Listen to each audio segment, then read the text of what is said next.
We know, my dear Muslims, there is two types of information that we can talk about. Al-umur al-mastura, that information which is not known by anyone. In other words, ilmul ghayb, only known by Allah subhanahu wa ta'ala. They will never get that information. And they cannot get that. And Allah mentions in the Quran as well about this. In chapter 34 verse 14 about Sulaiman alayhi salam, that when he passed away he was leaning on his stick. And he said, and when he fell, the jinn clearly they saw that if they had known the ghaib, they would not have continued to toil. So they would continue to work, not knowing that Sulaiman alayhi salam had passed away. In fact, when the worms ate the stick, he fell down, then they realized he passed away.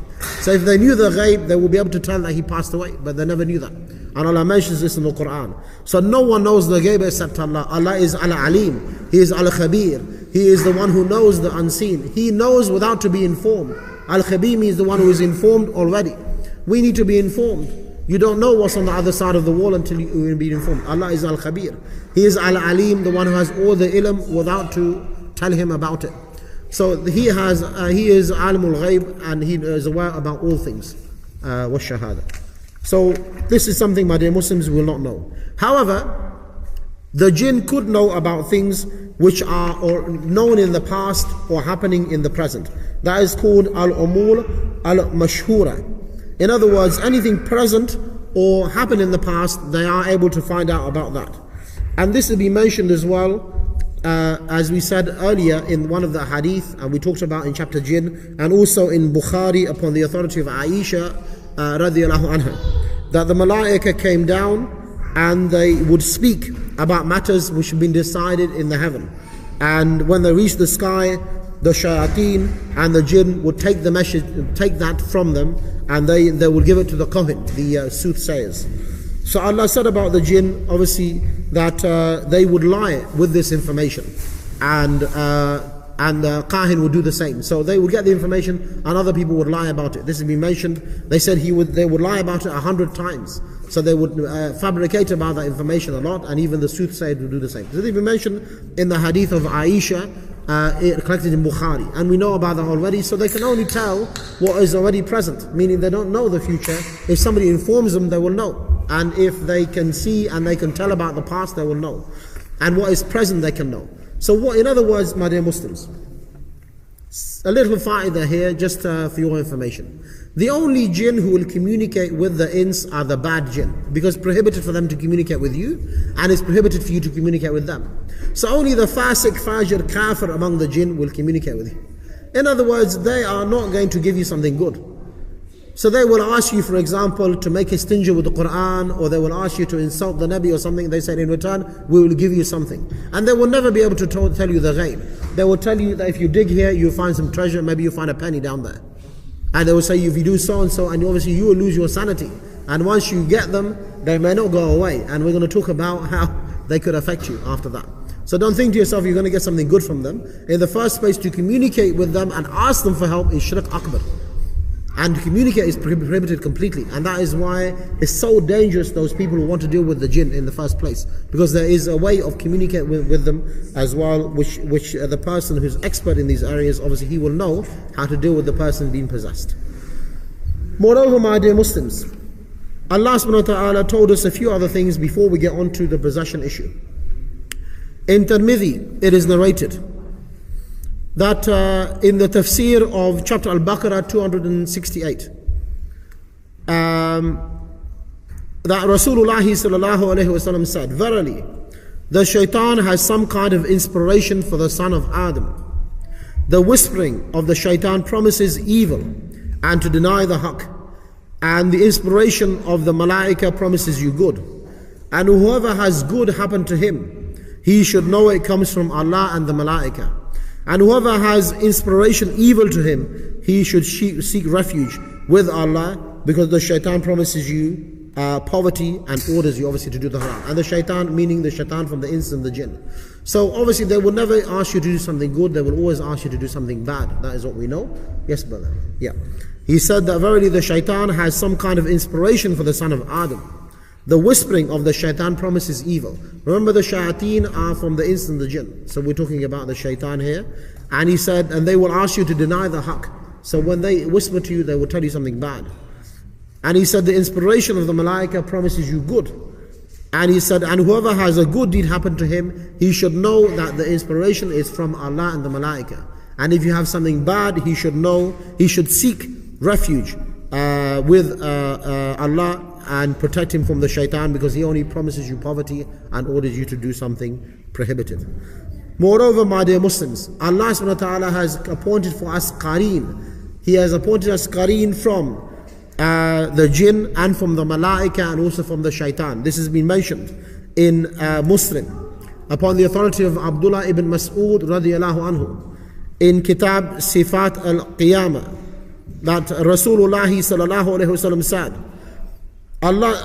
he said that for every one of you is designated a qareen. A qareen means someone with you all the time. He said from the jinn and from the malaika and from the shaitan. So you have one from the jinn and if you like, the shaitan, and also from the malaika. Obviously the malaika whispers something good. The jinn could be someone obviously whispering you evil or good. And the shaitan always was whispering evil. So this is something. And they said, Ya Rasulullah, even you? He said, yes. He said, but Allah help me. And the jinn obviously embraced Islam. Okay? That is what. And he had no shaitan from the qareen, the Nabi sallallahu alayhi wa sallam. But his jinn was someone who was Muslim. So this is what he had sallallahu alayhi wa sallam. Whereas for the rest of us, the jinn obviously will be whispering something bad, whereas the malaika will be whispering something good. And we also have shaitan as qareen. And Allah mentions about this in chapter 50 verse 25. Your own qareen will say, that is what has been recorded in your record. And obviously Allah mentions about the qareen and his whispering. In other words, chapter 50 verse 25, and you can have a look at that. And they will whisper to you and so on. We already mentioned that one. I don't need to go into the ayah. Look what Ibn Taymiyyah rahimahullah said about this one. He said, if the evil of the jinn has influence on the body, meaning if they have influence upon you and they begin to affect you, he said that the person will have impact and affect him, the one who relies upon them and seeks their help. So he said, if they begin to influence the person and he begins to seek their help and rely upon them, they will impact upon his body and harm them, and they will begin to whisper to him loudly and speak when they are speaking, and they could even harm them and eventually kill them as well. To the jinn, yes brother. He said, if the evil of the jinn has evil influence on the body of the person who it has an impact upon. And he said, and the effect on the one who relies upon them and seeks their help is that they will harm them by whispering to them loudly and speak to them when they're speaking, and also it could harm them up to the extent of even leading to their death. So that is obviously ajal min Allah, but it could happen from that way. So we know obviously that they could have very severe impact upon the person who wants to rely upon them and seek their help. And as well we can see, my dear Muslims, in Abu Dawood as well, the Messenger Muhammad sallallahu alaihi wasallam said, as mentioned in the chapter of purity, upon the authority of Zayd bin Arqam, that the Prophet said the forest, meaning the woods usually, the forest, the hushush, he said is full of shayateen and the jinn. That is why at the night time usually you don't look at that in case you see something that is not pleasant. And he said, monitoring the son of Adam to harm him. So the forest and the jungles usually they're full of the jinn. So we live here and they obviously have their own cities. And he said, when someone goes there to discharge, they are ready to pounce upon him. Therefore always seek refuge. He said from the kubthi and the kaba'ith. So obviously the kubth is from the impurity and obviously and all the things which are impure. So we usually do that. We seek refuge with Allah from that. Yes, brother. Yeah, he said the forest is full of the shaitan and the jinn, monitoring the son of Adam to harm him. When someone goes there to discharge, seek refuge with Allah subhanahu wa ta'ala from them. And that one is the khubuth. Khubuth is from them as well. And we can see as well, my dear Muslims, many things being mentioned, and we will come on to the ahkam on how to deal with them, with the body and the home in a moment. But just to give you a couple of ahadith as well. For example, we know that the malaika can blow on the fire and cause it to spread. And the angel's job is to if you like, diffuse the flames. So they have opposite, if you like, roles. And therefore the malaika complained to Allah that instead of helping them against the jinn, obviously the ins could even help the jinn. So some of the ins, obviously, they help the jinn in their work, and malaika complain, in fact, that they're with them, and it's as opposed to obviously doing something good. So the jinn have as well they are able to spread the flame, and the malaika complain to Allah that they're helping them in spreading the flame, whereas the malaika are trying to diffuse the flame. So that is very dangerous. If you leave candle or you leave flame in your home, they could, cause fire in the home. So that from a purely, safety perspective, you need to be careful about that. The other thing that we can say about this, my dear Muslims, before we come on to